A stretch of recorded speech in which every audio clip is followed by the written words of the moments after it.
Hello students, welcome to little explorers. आज के session में हम डिस्कस करेंगे NCERT class 7th science chapter 2 nutrition in animals, प्राणियों में पोषण के अभ्यास प्रश्नों के उत्तर हिंदी में।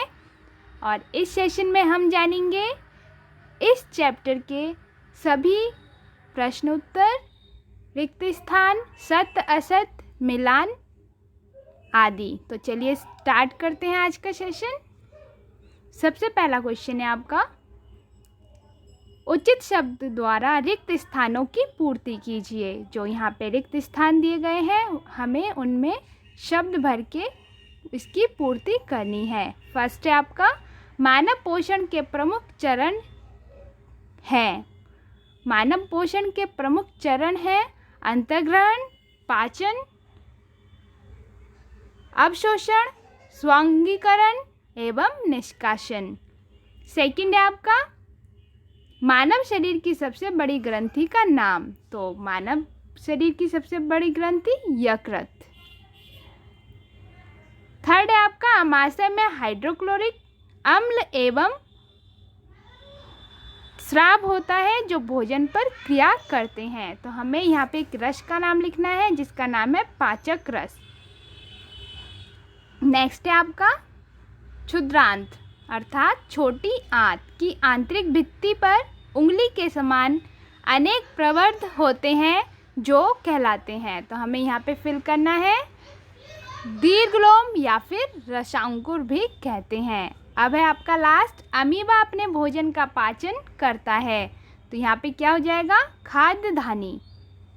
अब हम आगे बढ़ेंगे। क्वेश्चन नंबर सेकंड, सत्य एवं असत्य कथनों को चिन्हित कीजिए। मंड का पाचन आमाशय से प्रारंभ होता है। तो ये गलत हो जाएगा आपका। यहाँ पे हम करेंगे असत्य या फिर रॉन्ग। सेकंड है आपका, जीभ लाला ग्रंथि को भोजन के साथ मिलाने में सहायता करती है। तो ये बिल्कुल ठीक है।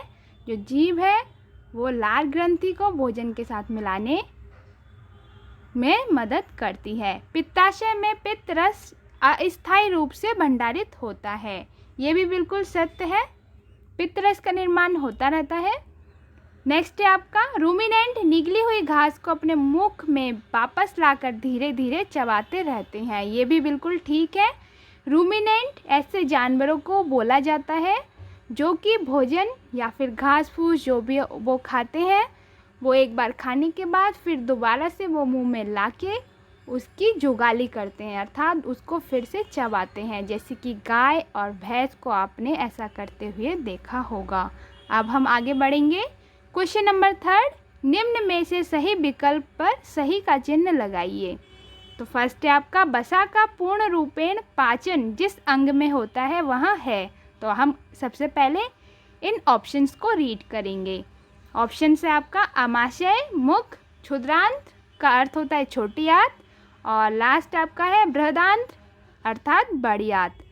तो बसा का पूर्ण रूपेण पाचन क्षुद्रांत में होता है अर्थात छोटी आंत में होता है। नेक्स्ट है आपका, जल का अवशोषण मुख्यतः जिस अंग में होता है वहाँ है। ऑप्शन आप रीड करेंगे, आमाशय, ग्रासिका, क्षुद्रांत या फिर बृहदांत।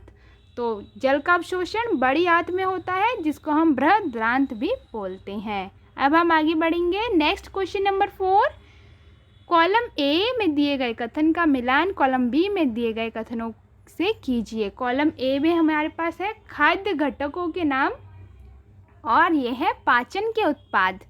तो कार्बोहाइड्रेट्स, प्रोटीन और वसा, ये आपके कॉलम 1 में दिया गया है और आपके पास कॉलम 2 में है वसा, अम्ल एवं ग्लिसरॉल, शर्करा, एमिनो अम्ल। तो हम इसका मैच करेंगे कार्बोहाइड्रेट्स का शर्करा के साथ। सेकंड है प्रोटीन, तो प्रोटीन का हो जाएगा आपका एमिनो एसिड, एमिनो अम्ल। नेक्स्ट है आपका वसा, तो वसा अम्ल एवं ग्लिसरॉल। अब हम नेक्स्ट क्वेश्चन देखेंगे। क्वेश्चन नंबर 5, दीर्घलोम क्या है, वहाँ कहाँ पाया जाता है। तो दीर्घलोम क्षुद्रांत की आंतरिक भित्ति पर उंगली के समान उभरी हुई संरचना होती है जिसे रसांकुर भी कहते हैं। दीर्घलोम पचे हुए भोजन के अवशोषण हेतु तल क्षेत्र बढ़ा देते हैं। दीर्घरोम की सतह से पचे हुए भोजन का अवशोषण होता है तथा यह रुधिर वाहिकाओं में चला जाता है। अब हम क्वेश्चन नंबर 6 जानेंगे। पित्त रस कहाँ निर्मित होता है? यह भोजन के किस घटक के पाचन में सहायता करता है? तो पित्त रस का स्राव यकृत, जो मानव की सबसे बड़ी ग्रंथि होती है मानव शरीर की, पित्त रस का जो स्राव है यकृत करता है, जिसे पित्ताशय नामक थैली में संग्रहित किया जाता है। पित्त वसा के पाचन में मदद करता है।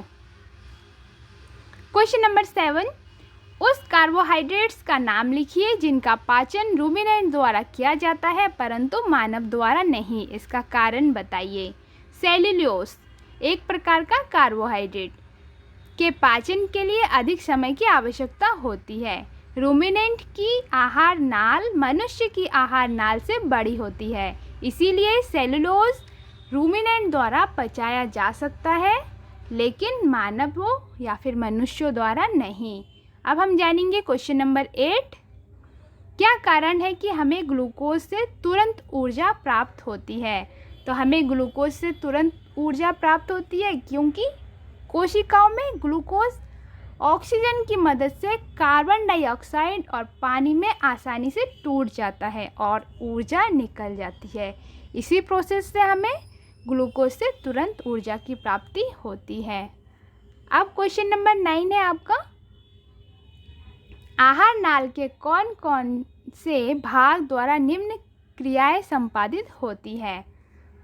फर्स्ट है आपका पचे भोजन का अवशोषण। हमें उस बॉडी पार्ट्स का नेम लिखना है जहाँ पे ये प्रोसेस होता है। तो पचे हुए भोजन का अवशोषण होता है छोटी आंत या फिर क्षुद्रांत में। नेक्स्ट है आपका भोजन का चबाना। तो भोजन का चबाना मुख गुहिका में होता है। जीवाणु नष्ट करना, जीवाणु नष्ट आमाशय में होता है। भोजन का संपूर्ण पाचन छोटी आंत या फिर क्षुद्रांत में होता है। मल का निर्माण बड़ी आंत या फिर बृहदांत में होता है। ये हम सब कुछ चैप्टर में डिस्कस कर चुके हैं, उसका सेशन हो चुका है। अगर आपको चैप्टर को अच्छे से समझना है, डिटेल में जानना है, तो आप डिस्क्रिप्शन बॉक्स में दिए हुए लिंक पे क्लिक करके देख सकते हैं। क्वेश्चन नंबर 10, मानव एवं अमीबा के पोषण में कोई एक समानता एवं एक अंतर लिखिए। तो सबसे पहले हम बात करेंगे समानता की कि मानव और अमीबा में के पोषण के प्रोसेस में क्या क्या इक्वलिटी है, क्या क्या समानता है। भोजन के पाचन तथा उससे प्राप्त ऊर्जा की बुनियादी प्रक्रिया अमीबा के साथ साथ इंसानों में भी समान है।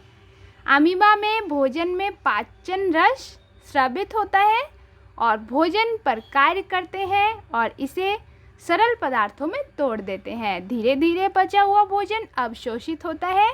इसी तरह मानव में विभिन्न पाचक रस मुंह, पेट, आंत आदि भोजन में मिलकर काम करते हैं और इसे सरल पदार्थों में तोड़ देते हैं। तो ये हो गई आपकी समानता। अब हम बात करेंगे अंतर की। तो अमीबा में पाचन प्रक्रिया सरल है जबकि मनुष्य में यहाँ एक जटिल प्रक्रिया है। अंतर्ग्रहण और उत्सर्जन की प्रक्रिया भी काफ़ी भिन्न होती है। अमीबा अपने भोजन को पदार्थ के माध्यम से पकड़ता है। अवशोषण के पश्चात बिना पचा हुआ भोजन खाद्यधानी द्वारा बाहर निकल दिया जाता है, जबकि मनुष्य में भोजन जो जटिल पदार्थ है मुंह के अंदर ले जाया जाता है और पाचन और अवशोषण की एक जटिल प्रक्रिया द्वारा गुजरता है। अंत में बचा हुआ पदार्थ मल के रूप में निष्कासित कर दिया जाता है। तो ये हो गया अंतर। अब हम नेक्स्ट क्वेश्चन देखेंगे। क्वेश्चन नंबर 11, कॉलम ए और कॉलम बी हमें मैच करना है। सबसे पहला है आपका लाला ग्रंथि। हम पहले ऑप्शन को रीड करेंगे कि हमारे पास क्या क्या ऑप्शन है। जो कॉलम बी में है, पित्त रस का स्रवण, बिना पचे भोजन का भंडारण, लाला रस स्रावित करना, अम्ल का निर्मोचन, पाचन का पूरा होना, जल का अवशोषण, मल त्याग। इसमें आप देखिए एक ऑप्शन एक्स्ट्रा है। अब हम कॉलम ए को पढ़ेंगे और साथ ही साथ कॉलम बी से उसको मैच करते हुए चलेंगे। लाला ग्रंथि, तो हमने ऑप्शन नंबर 3 में पढ़ा कि लाला रस स्रावित करना। तो लाला ग्रंथि का क्या काम होता है? लाला रस स्रावित करना। आमाशय, तो आमाशय में क्या होता है? अम्ल का निर्मोचन। अब हम नेक्स्ट पढ़ेंगे यकृत। यकृत क्या है? यकृत में होता है पित्त रस का स्रवण। यहाँ मैच करेंगे हम फर्स्ट से। अब हम बात करेंगे 4th मलाशय। मलाशय द्वारा मल का त्याग होता है। नेक्स्ट क्षुद्रांत या फिर छोटी आंत, जिसमें हमारा जो भोजन का पाचन है वो प्रक्रिया पूरी होती है। तो क्षुद्रांत में पाचन का पूरा होना, ये ऑलरेडी मैच है। अब बृहदांत मतलब बड़ी आंत, तो इसमें जल का अवशोषण होता है, ये भी मैच है ऑलरेडी।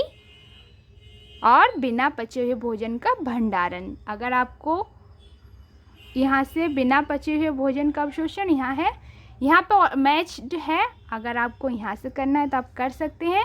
अब हम नेक्स्ट जानेंगे क्वेश्चन नंबर 12। चित्र में पाचन तंत्र के आरेख को नामांकित कीजिए। मतलब आपके पास एक चित्र है, इसमें जो पार्ट्स हैं उनके नेम लिखने हैं। तो इस इमेज में आप देख सकते हैं, ये आपका है अमाशय,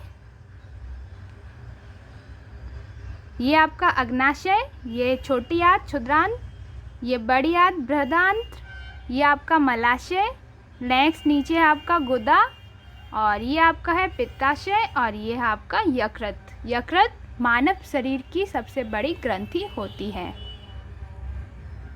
अब हम क्वेश्चन नंबर 3 को जानेंगे। क्या हम केवल हरी सब्जियों घास का भोजन कर जीवन निर्वाह कर सकते हैं? चर्चा कीजिए। कच्चे पत्तेदार सब्जियां और घास सेलुलोज एक प्रकार का कार्बोहाइड्रेट से समृद्ध है। मनुष्यों सहित कई जानवर सेलुलोज को पचा नहीं सकते, क्योंकि उनके पास विशेष एंजाइम और कुछ विशेष प्रकार के बैक्टीरिया नहीं होते हैं जो सेलुलोज को पचा सकते हैं। इसीलिए हम उन सब्जियों को उबालते या पकाते हैं जो सेलुलोज को सरल कार्बोहाइड्रेट में तोड़ देती है। हम केवल सब्जियों को उबले हुए या पके हुए रूप में लेकर खाकर उनको पचा सकते हैं। तो ये रहा आज का session. Thank you for watching. Do like, share and subscribe for upcoming videos. Do subscribe, stay connected. Thank you so much.